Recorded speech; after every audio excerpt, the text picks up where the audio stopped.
Net JRF मंत्रा के सभी aspirants का स्वागत है इस बेहद खास रैपिड फायर एक्सप्लेनर में। हमारा आज का पूरा फोकस यूजीसी नेट पेपर 1 के लिए पर्यावरण प्रदूषण यानी एनवायरमेंटल पोल्यूशन से जुड़े उन हाई यील्ड फैक्ट्स पर है जो एग्जाम में बार बार आते हैं। कोई फालतू बात नहीं, सीधा to the point, pure exam oriented information. चलिए शुरू करते हैं। आज के इस सेशन के एजेंडा पर एक नज़र डाल लेते हैं। हम कवर करेंगे पहला, प्रदूषण के मूल सिद्धांत, दूसरा, वायु प्रदूषण के महत्वपूर्ण तथ्य, तीसरा, जल प्रदूषण के मुख्य कॉन्सेप्ट्स, चौथा, मृदा प्रदूषण का कोर सिलेबस, पांचवां, ध्वनि प्रदूषण के मानक और अंत में हमारा फेवरेट, एक रैपिड नॉलेज चेक। तो शुरुआत करते हैं सेक्शन 1 से, पर्यावरण प्रदूषण के मूल सिद्धांत यानी इसके फंडामेंटल्स। देखिए, प्रदूषण या पोल्यूशन शब्द लैटिन भाषा के पोल्लुरे से आया है, जिसका सीधा सा मतलब होता है गंदा करना। अब एक बहुत ही दिलचस्प बात, जिस तरह हम किसी अनचाहे पौधे को खरपतवार या वीड कहते हैं ना, ठीक उसी तरह एक प्रदूषक या पोल्यूटेंट को गलत स्थान पर मौजूद रसायन माना जाता है, a chemical out of place. साधारण सी बात है, जब कोई भी तत्व अपनी सुरक्षित सीमा पार कर लेता है और हमारे पर्यावरण की भौतिक, रासायनिक या जैविक विशेषताओं में अवांछनीय परिवर्तन लाता है, तो वो प्रदूषक बन जाता है। चलिए अब बढ़ते हैं सेक्शन 2 की ओर, वायु प्रदूषण के महत्वपूर्ण तथ्य। एयर पोल्यूशन से जुड़े वो फैक्ट्स जो एग्जाम के लिए सुपर इंपॉर्टेंट हैं। आपको पता ही होगा कि एग्जाम में मैच द फॉलोइंग वाले सवाल कितने क्रूशियल होते हैं, तो इन्हें बिल्कुल टिप्स पर रखिए। सिडरोसिस होता है लोहे यानी आयरन के कणों से, सिलिकोसिस होता है सिलिका से, एस्बेस्टोसिस का कारण है एस्बेस्टस, और बाइसिनोसिस होता है सूती कपड़े या आटे की मिलों की धूल से। इन श्वसन रोगों को बिल्कुल भी इग्नोर नहीं कर सकते। और हाँ, एक क्लासिक हाई फ्रीक्वेंसी फैक्ट है, कार्बन मोनोऑक्साइड।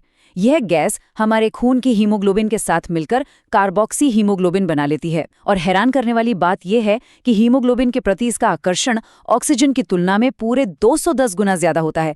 210 गुना। इसी वजह से शरीर में ऑक्सीजन की भारी कमी हो जाती है, जो जानलेवा साबित हो सकती है।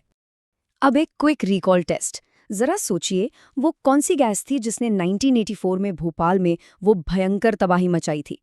याद आ रहा है कुछ? बिल्कुल सही उत्तर है मिथाइल आइसोसाइनेट। मेथाइल आइसोसाइनेट, साल 1984, स्थान भोपाल। यूजीसी नेट पेपर 1 के लिए ये एक ऐसा एवरग्रीन फैक्ट है जिसे किसी भी हालत में भूलना नहीं है। अब बात करते हैं गैसों को कंट्रोल करने की तकनीकों की। एग्जामिनर्स अक्सर पहले 2 पॉइंट्स में बहुत कंफ्यूज करते हैं, ध्यान से सुनिए। एब्जॉर्प्शन, जिसमें बी आता है, उसका मतलब है गैस का किसी लिक्विड या तरल पदार्थ में पूरी तरह से घुल जाना, राइट? लेकिन एड्सॉर्प्शन, जिसमें डी आता है, उसका मतलब है गैस का किसी सॉलिड या ठोस सतह पर सिर्फ चिपक जाना, जैसे एक्टिवेटेड कार्बन पर। है ना मजेदार? इन दोनों के बीच का ये रासायनिक अंतर स्पष्ट रूप से दिमाग में छपा होना चाहिए। इसके अलावा कंडेंसेशन में गैस तरल में बदलती है, और इंसिनरेशन का सीधा सा अर्थ है दहन यानी जला देना। ओके, तो अब हम आ गए हैं सेक्शन 3 पर, जल प्रदूषण के मुख्य कॉन्सेप्ट्स, वाटर पोल्यूशन। प्रदूषण के स्रोतों को हम मुख्य रूप से 2 हिस्सों में बांटते हैं। पहला है पॉइंट सोर्स, मतलब जहां आपको प्रदूषण का सीधा और एकदम स्पष्ट स्रोत दिखाई दे रहा है, जैसे कि मान लीजिए किसी फैक्ट्री का पाइप जो सीधे नदी में गंदा पानी उगल रहा है, आप उसे पॉइंट आउट कर सकते हैं। इसके बिल्कुल विपरीत नॉन पॉइंट सोर्स को पकड़ना या पहचानना काफी मुश्किल होता है, क्योंकि इसका कोई एक स्पष्ट एंट्री पॉइंट होता ही नहीं है। उदाहरण के लिए बारिश के पानी के साथ खेतों से बहकर आने वाले कीटनाशक, ये कहाँ से आ रहा है ये बताना मुश्किल है। ये एक बहुत ही बेसिक लेकिन एग्जाम के लिए बेहद जरूरी कॉन्सेप्ट है।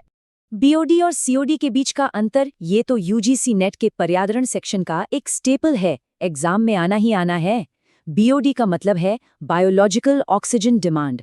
यह सिर्फ उस कचरे को मापने के लिए सूक्ष्म जीवों द्वारा ली गई ऑक्सीजन है जो बायोलॉजिकली डिग्रेडेबल होते हैं, यानी जैविक रूप से नष्ट हो सकते हैं। वहीं दूसरी तरफ सीओडी है, केमिकल ऑक्सीजन डिमांड।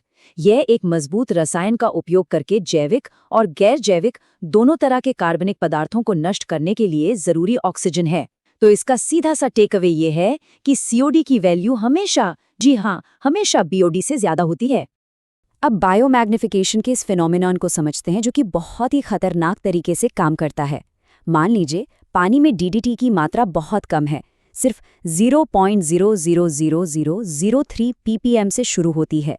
लेकिन जैसे जैसे हम खाद्य श्रृंखला या फूड चेन में ऊपर की ओर जाते हैं, जैसे जूप्लैंक्टन, फिर छोटी मछलियाँ, फिर बड़ी मछलियाँ, ये टॉक्सिन उनके अंदर जमा होता जाता है। और सबसे ऊपरी स्तर पर, जैसे मछली खाने वाले पक्षियों में, ये मात्रा बढ़कर सीधे 25 ppm तक पहुंच जाती है। इसे ही बायोमैग्निफिकेशन कहते हैं, जहर का हर स्तर पर ऊपर की तरफ बढ़ते जाना। जल प्रदूषण से होने वाली इन बीमारियों का डेटा तो बस रट लीजिए, ये एक मस्ट मेमोराइज्ड पॉइंट है। पारे यानी मर्क्यूरी के कारण होता है मिनामाता रोग, जिसे सबसे पहले जापान में खोजा गया था। कैडमियम से होता है इटाई इटाई रोग, और सीसा यानी लेड के शरीर में जमा होने को प्लम्बिज्म कहा जाता है। इन जोड़ियों का मिलान एग्जाम में अक्सर पूछा जाता है, तो ये आपके दिमाग में एकदम कंठस्थ होना चाहिए। आगे बढ़ते हैं। सेक्शन 4, मृदा प्रदूषण का कोर सिलेबस, मिट्टी का प्रदूषण। मिट्टी के प्रदूषण के कारणों की बात करें तो एग्जाम के नज़रिए से एग्रोकेमिकल सबसे अहम है। होता क्या है कि जब खेतों में बहुत ज़्यादा रासायनिक उर्वरकों या फर्टिलाइजर्स का इस्तेमाल किया जाता है तो ये मिट्टी को एकदम सख्त बना देता है। इससे मिट्टी की उपजाऊ क्षमता भारी मात्रा में गिर जाती है। इसके अलावा शहरी कचरा, फैक्ट्रियों से निकलने वाले औद्योगिक गैर बायोडिग्रेडेबल रसायन और खनन या माइनिंग से निकला अम्लीय कचरा भी मिट्टी को खराब करने के मुख्य कारण हैं। चलिए अब आते हैं सेक्शन 5 पर, ध्वनि प्रदूषण के मानक, नॉइज पोल्यूशन से जुड़े स्टैंडर्ड्स। आप जानते ही हैं कि ध्वनि की तीव्रता को डेसिबल डीबी में मापा जाता है। इंसानों के लिए सहन करने की जो एक नॉर्मल लिमिट है ना, वो 80 डेसिबल पर खत्म हो जाती है। 80 के बाद हमें झुंझलाहट या एनॉयंस महसूस होने लगती है। जब ये 90 डेसिबल तक पहुंचती है तो हमारी सुनने की क्षमता को नुकसान पहुंचने लगता है। और 120 डेसिबल, ये तो दर्द की सीमा है, जिसे पेन थ्रेशोल्ड कहते हैं। एग्जाम के लिए ये डेटा बिल्कुल प्रामाणिक और ज़रूरी है। अब जो फैक्ट हम डिस्कस करने वाले हैं वो है central pollution control board CPCB के मानक। ये किसी भी सीरियस एस्पिरेंट के लिए एक मस्ट मेमोराइज टेबल है। औद्योगिक क्षेत्रों में दिन की सीमा 75 डेसिबल है और रात की 70। आवासीय या रेजिडेंशियल क्षेत्रों में ये 55 और 45 है। दिन और रात के समय की इन सीमाओं के बीच का अंतर याद रखना बहुत ही ज़्यादा महत्वपूर्ण है, क्योंकि यही वो जगह है जहां एग्जाम में ट्रिकी सवाल बनते हैं।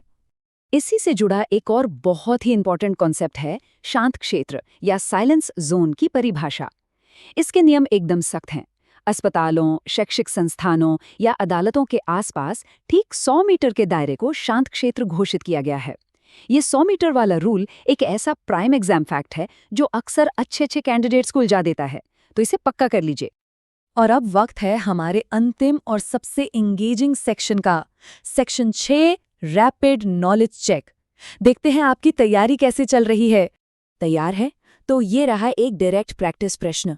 डिसॉल्व्ड ऑक्सीजन यानी DO की वो कौन सी न्यूमेरिकल वैल्यू है जिस पर पानी में जीवन संभव नहीं रहता और उस इलाके को डेड जोन कहा जाता है? फटाफट सोचिए।